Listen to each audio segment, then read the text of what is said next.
Jay here from Stretford Paddock. This is the Paper Talk. You know the drill by now. We're live in the studio, so that means get involved in the chat and the comments and let us know what you think about all the latest Manchester United news and stories that we'll be covering this morning. Obviously, the big news, the big story is Frenkie de Jong's move from Barcelona to Manchester United. It looks like it's happening. Dare I say it looks like it's actually going to go forward. So we'll get into all that. We're also going to talk about the PFA Team of the Year and Cristiano Ronaldo's inclusion in it, which seems to have annoyed quite a lot of people, and that makes me happy. Also, there's a bit of movement on Alejandro and his contracts. But first of all, before we get into the Frenkie de Jong thing, make sure you get involved in the chat. Make sure you're hitting that like button as well. Muya Man says, up the paddock. Natoma says, morning, Jay. Sorry, Navoma.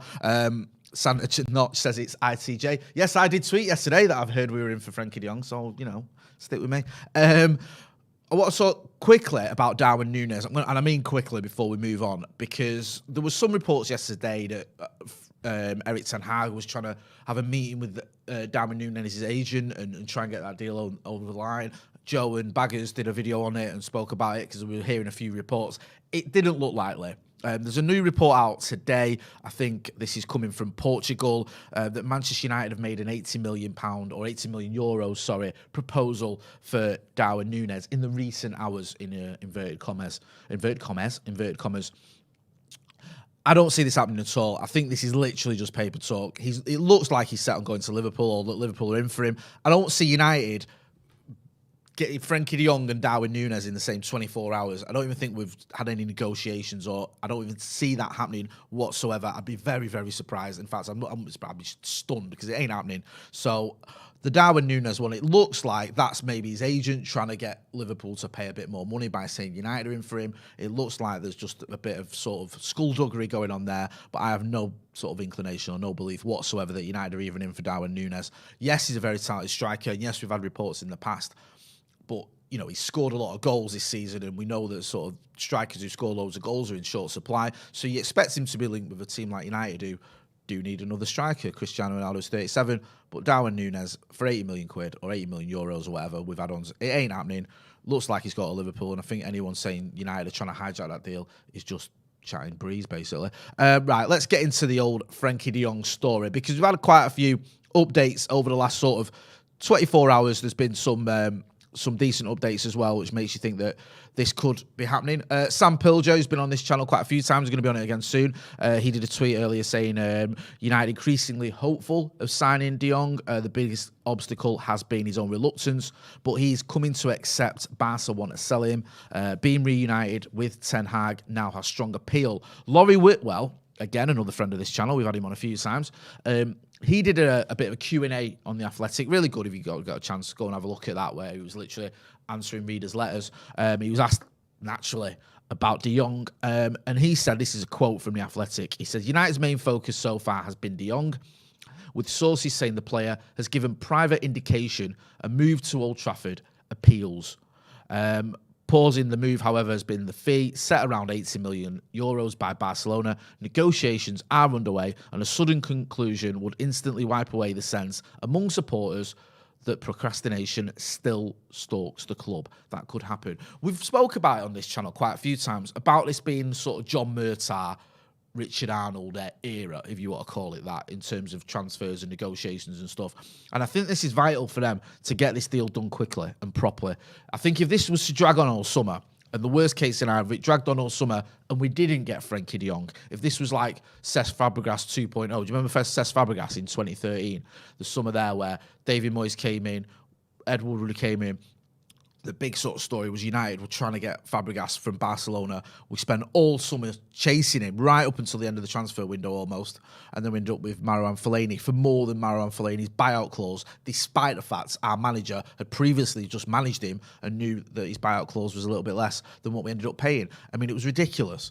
And if that was to happen again, people are going to look at it and go, Murtaugh, Arnold, there's no different. They don't know what they're doing. So I think it's important for them to get this deal done quickly. I also think it's important for Manchester United. We need Frenkie de Jong even, keep calling him Frankie, in the squad, or knowing that he's going to be a Manchester United player. We want his teammates knowing he's going to be a Manchester United player. We want him to be able to train and go in pre-season and all that stuff as soon as possible. We don't want this dragging out, because United have dragged out far too many transfer deals over the last few windows, especially. If you look at it, You look at the what was the Odi Nagalo one?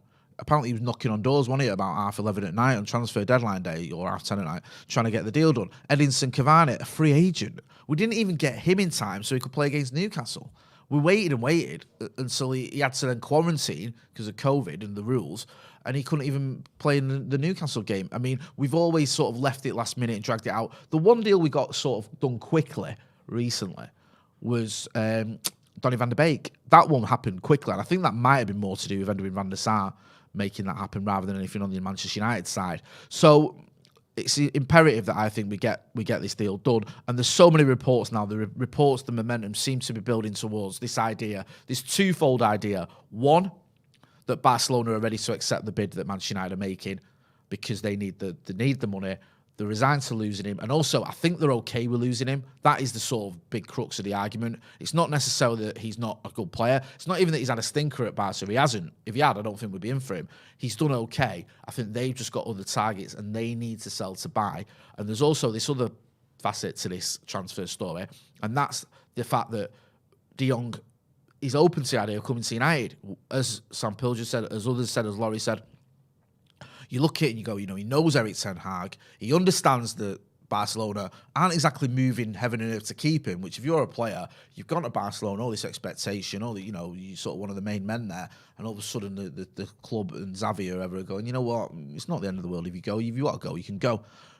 That's not going to make you feel loved and wanted, is it? You come into Manchester United, I know Manchester United are in a bit of a transitional phase, putting it nicely. We haven't got Champions League football. We did struggle last season, but you're bringing him in as your marquee signing with a manager that knows him. We've still got some very, very good footballers at this club. Let's not forget that. You might look at it and go, United are in the doghouse, whatever. We've still got likes of Rafael Varane. You've got Bruno. You've got Cristiano Ronaldo, of course. You've got a load of other young players coming through. It's not, it's not like United are a complete shambles. Not quite, anyway. And Barcelona and Manchester United are mentioned a lot in the same sort of sentence in terms of the size and the stature of the club. Barcelona are one of the biggest clubs in the world. So are Manchester United. It's a sideways move. It might not be in terms of quality at the minute, but in terms of the stature and the size, it is a sideways move. You're not massively downgrading when you go from Barcelona to Manchester United or vice versa. Manchester United are still one of the biggest clubs in the world, and that may appeal to Frenkie de Jong. I'll get into some of the comments in. Let us know what you think about it all. Because Korzalenko says it's not going to happen. De Jong wants to play Champions League. Chris Melissa says, Jay, do you wet or electric shave? I use a wet shave for my chin and head, and for my special place I use Manscaped. Cetria Galena says Igalo. Oh, I think that's that donkey emoji. Oh dear. Santonot says probably a lot of smoke screens over this transfer. Games played by the club's agents and players. Yeah, the thing is, we are gonna see United linked with a lot of players. The Nunes one, for example. There's other. What was the other one I saw yesterday? What was that one from Liverpool yesterday? Thank you, Alex Bagley. Oxlade-Chamberlain. Yeah, all right. Yeah, we're going to get Oxlade-Chamberlain, are we? No, we're not. We're also getting Loris Karius. Come on. It's just nonsense. There's no way that's going to happen. And you're going to see these things. And also what you see with a lot of the stories, you'll see United in the headline, and the story won't even be about United.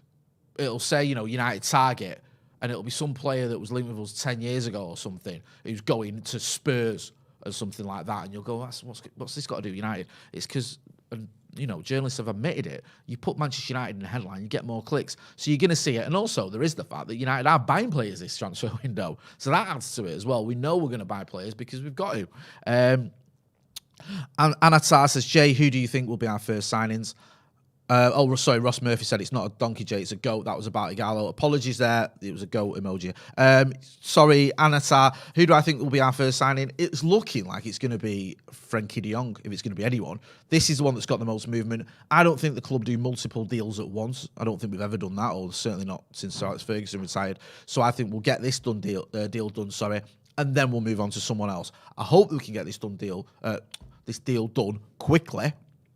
And then we can look at other targets, because we're not just going to need De Jong out this summer. Let's not kid ourselves. We need at least, it's probably more, but at least 3 players.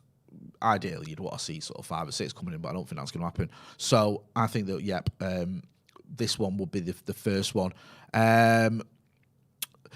Don't Talk Over Bart says, I understand De Jong dragging, but can't we sign other players? That's a really good point. ideally, you'd want us to be able to do sort of deals, multiple deals at the same time, but for whatever reason, it's just not the way we do things, is it? And I just think that Manchester United, even now in this new era, it's probably going to be one deal, then another deal, then another deal, rather than multiple deals at the same time. I'm just having a look through some of the comments. Get involved in the comments and let us know what you think. Jed's Dead Baby says, I have a horrible feeling this could end up being like Moyes' first transfer window, where we're linked with superstars and signed Fellaini at the last minute. I mentioned that earlier, didn't I? That first transfer window under David Moyes. You had Ed Woodward coming in. David Moyes was just finding his feet. It was a bit of a comedy of errors. You remember that transfer window where we were trying to sign Fabregas, we were trying to sign Sami Khedira, I think, at the 11th hour. Fabio Contrao at like 10:30 at night, and Real Madrid laughed us out of the park because they were like, if we sell him to you, we can't replace him because it's too late in the day. So I wouldn't be too. I wouldn't think it's going to be as bad as that, and I think we are going to have a better transfer window, but that was a shambles. We even had imposters, didn't we, trying to sign Ander Herrera on our behalf. Hit the like button. Hit that like button. Give us a like. I think we've got over 1,500 people watching. Only 118 likes. That's unacceptable. Let's get to 200 likes. Red Devil says, what about Anthony? Yeah, we were linked with Anthony, weren't we, from Ajax, obviously a player that Erik ten Hag knows very well. A few weeks ago, people was sort of a few newspapers reporting that looked like it could have been the first deal to happen. It seems to move around on it, that these targets and these deals with Dutch and Ajax players. At one point, it looked like Anthony was going to be one of our main targets, and Ten Hag was determined to bring Anthony to Old Trafford. Then it was Jurrien Timber. Jurrien Timber is, Erik ten Hag's main priority. I think De Jong has been the one that's sort of been consistent. That nearly every newspaper I've read has agreed that De Jong is a main target at Manchester United. And also because of the fact Barcelona have given you those little indicators they are willing to sell, more so over the last 24 hours. But even before that, there was a lot of indication that Barcelona, you know what, we're okay to sell him. Then that looks a little bit like this is moving forward. Royston Fernandez says, James Garner must be given a chance. We've done a couple of videos on that. Me and Dave Pritt did an academy review video yesterday. It's up now on the channel, where we looked at some of the players coming through the academy. I also did a loan review one as well, looked at the players that have been out on loan last season and whether they could come back into the fold. James Garner was mentioned on both those videos. He could have a future or something to say in the United squad next season, especially when you look at the amount of games we're going to have with Europa League football. But there is that slight doubt of whether he could end up going back to Nottingham Forest for another season and playing Premier League football there. Get involved in the comments. Let us know what you say. Let us know what you think. Forever United says sign a CDM. Yep. De Jong can play in that sort of position. I wouldn't class him as a CDM as such, though. Yeah, I think Timo Rami says deep line playmaker. Omar Jets says, Jay, really appreciate the work you do and the fresh content you bring. You are my favourite person on Stretford Paddock, up the Paddock. Thank you. Someone else saying it's Joe, so there you go. Ed C says, if Arsenal sign Scamacca, Tielemans and Jesus before we sign anyone, I might turn on Murtagh. Yeah, I mean, Arsenal have been linked with a lot of players, haven't they? But I don't know what's going to happen there. I mean, again, they might do with this bit of business. I don't know what their budget's like. They're a very erratic club, aren't they, Arsenal, when it comes to transfers? 1 minute they've got £70-odd million to waste on someone like Nicolas Pepe, and then another time they've sort of, they haven't got any money. So I don't know what they're going to do. They sort of went big last summer, didn't they? They bought a few players in last summer, Ben White and Ramsdale and all that lot, and it didn't do much good. I mean, I know we didn't exactly have a great season, but neither did they. Right, should we move on to a couple of other stories as well? We will keep you posted. It's going to be a rolling story, this, with Frenkie de Jong. So if anything does pop off, if there is, a bid is accepted, or there's a statement by anyone, or anything goes on like that, or we get a here we go from Fabrizio Romano or anyone else who's reliable, we're going to go live. We will keep you updated straight away. Don't worry about that. So we will keep you posted as soon as anything happens with that. I just want to talk quickly about Alejandro Garnacho. Again, a player that has been raved about this season. Had a very good campaign for the academy. Lifted the FA Youth Cup, of course. There's a report in the Mirror here that Garnacho contract talk details as Manchester United fend off transfer interest. There were clubs apparently sniffing around for him. The likes of Juventus were in for him. He turns 18 soon, I think, so he's got a deal, I think, that runs until June 2025.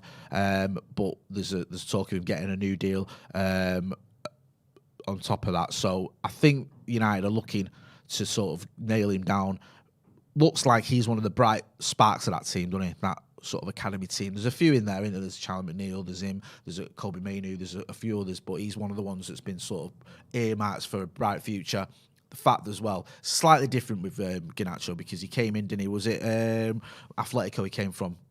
Sort of a lot of publicity, a lot of people looking at him going, this kid could go places. And now it seems like Manchester United want to make sure that he does have a bright future at Manchester United Football Club and nowhere else. Right, so talk about, this is one of my favourite stories recently, just because it's funny. Cristiano Ronaldo is in the PFA Team of the Year. I'll run through the team quickly. You've got Alisson Becker in goal. You've got Alexander-Arnold, Van Dijk, Rudiger, Cancelo as your back four. A midfield three, De Bruyne, Thiago, Bernardo Silva. And then up front, you've got Salah, Ronaldo and Mane. Now, a lot of people are sort of losing their mind over the fact that you've got 6 Liverpool players in there. Is it 6? Yeah, is my maths right? Yep. And only 3 City ones when obviously City won the league. I mean, yeah, it's a bit of a nonsense, that, isn't it? But football is just, I don't think they've put much thought into it. And also, it wasn't like it, when you vote a few months ago, don't you? So it wasn't like City. I think you do anyway. And it wasn't like City had won the league at the time. But yeah, people sort of moaning about Ronaldo being in there, especially when you look at Heung-min Son and they've got the season he's had and he's not in there. But I think Ronaldo's had a very good season in a pretty poor team, and it doesn't surprise me that a lot of players vote for him because I think he's like an obvious choice if you're a footballer and you have to sort of name players you'd put in your team here. I think a lot of them will go Ronaldo, scores goals, one of the biggest, best players of all time in the Premier League, and go, yeah, right, yeah, Ronaldo. So some people are kicking off about it. It mainly seems to be a bit of an argument amongst City fans and Liverpool fans going on about that. I mean, who cares? Really? Do you know what I mean? We've had all this before. I did a tweet last night. I remember in 1999 when we won the treble, the only team to ever do that, don't forget. And Ginola was player of the year. And it was like, I remember Fergie went mad. He was having none of it because I think Tottenham had finished 11th. It happens. It's players voting. It's not the thing. Lee Sumia says Son not being in was a joke. Sim says Son plays for Tottenham. Who cares? Santa Knott says, and Son didn't need penalties. Sat Singh says, why is Mane in over Son? It looks like there's a lot of... Robert Medina said, how is Son not in there? Anatar makes a great point. He says, how did Fred not make it? Rigged. Yeah. That's interesting on that. Al George says Son doesn't get in and Mane gets in. Joke. Okone Katsu says Son robbed for PFA Team of the Year. It looks like a lot of people there are feeling the love for Heung-min Son. I wasn't even that bothered. But yeah. Scott M28 says, there's a good article in The Athletic from this week on how the PFA Team of the Year is basically nonsense. Players don't have time to watch each other week in, week out, so it's based on reputation. Yeah, I've seen a few City fans saying like Rodri should have been in there over Thiago, that sort of stuff. It's not that deep, is it, to be honest with you? I think, we can sort of move on from that and just laugh at it, and, it's just another sort of a little nod to Ronaldo because he gets them every week, doesn't he? He's always, despite the fact United have had a bad season, he always seems to do really well. Just before I wrap up, just to sort of recap, because I know it's sort of some of you will just be joining us. The latest sort of news on Frenkie de Jong that we've had is that Barcelona are ready to accept the offer for him. They're ready to accept the bid. They're open, sort of resigned, I think would be the better word to describe it. The fact they've got to lose him because they need the money. They've got other transfer targets that they want to bring in. They were linked with Bernardo Silva. I don't know how realistic that one is. They have been linked with Lewandowski as well. There's a few other players that have been linked with Barcelona. They need to sell him. As well, according to reports, I think there's something from Laurie Whittle in The Athletic and a couple of other places as well. He's open to coming. He's open to rejoining his former Ajax manager, Erik ten Hag, as well.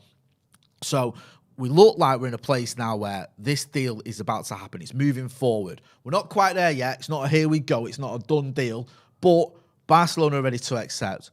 De Jong is ready to come to Manchester United, it would seem. Just a bit of negotiating left to do. The figure that was given was 60 million euros plus 20 millions in add-ons. So it's around 80, well, that is 80 million euros. It's about 68 million quid, I think, 70 million quid.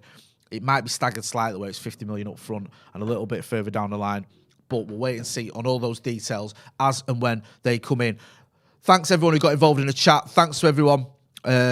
Someone asking about Mike Phelan. What's the Mike Phelan news? Oh, sorry. I have got an update on Mike Phelan. Apologies there. I've just had a little bit of a message there from producer Alex Bagley. Yep. So this has come from Laurie Whitwell in The Athletic. Mike Phelan will not be employed by Manchester United as a first-team coach next season. He could stay at the club in a non-coaching role, but that is to be decided. Gets a bit of stick, Mickey Phelan, doesn't he? I think he got a bit of the fallout from Ollie when everything went south with Ollie, and people going, Kieran McKenna, Mike Phelan, Michael Carrick, they're all rubbish, get rid of them all. And now there's been a bit of revisionist theory around it. When people go, actually, Michael Carrick, we had our best run of results when he was caretaker manager. Actually, Kieran McKenna went to Ipswich and did a very good job, especially when he first went there. Maybe they're not all that bad. There was also this report, one that Mike Phelan was the reason we beat West Ham, because it was him giving the advice about substitutions rather than the guy who was based in Moscow who was listening to some or giving advice on his laptop or some stupidness that was going on with Ralph Ragnick and his coaching team. So yeah, it looks like Mike Phelan is going to have some sort of role at the club, but not a coaching role. Listen, I quite like Mike Phelan. You might not think he's what you need in the coaching staff, especially with Erik ten Hag bringing his own people, but I don't really get the hatred he gets. I think, he was a man who was part of the most successful team ever, the one that won the European Cup Winners' Cup. Let's not forget that. He was also part of Fergie's backroom staff, and they did all right, didn't they? And he did his best with Ollie as well. So, wish Mike Phelan well, and we'll see what happens with him in his future role at Manchester United. But that role will not be as part of the coaching staff, but it may be something else. Anyway, we're going to wrap it up there. Thanks to everyone who got involved in the chat and the comments. We're going to be back a bit later on. We've got the brew later on as well. We're going to have the Instagram lives and all that other stuff. Got a few videos coming up. Over the weekend, we're going to have Stevie's transfer review. We're going to have some tactical analysis as well, looking at Jong, all that good stuff. So make sure you are hitting that subscribe button. Subscribe to the channel. We want to get 700,000 subscribers. And with your support, we can do it. I've been Jay. This has been The Paper Talk. Thanks for watching.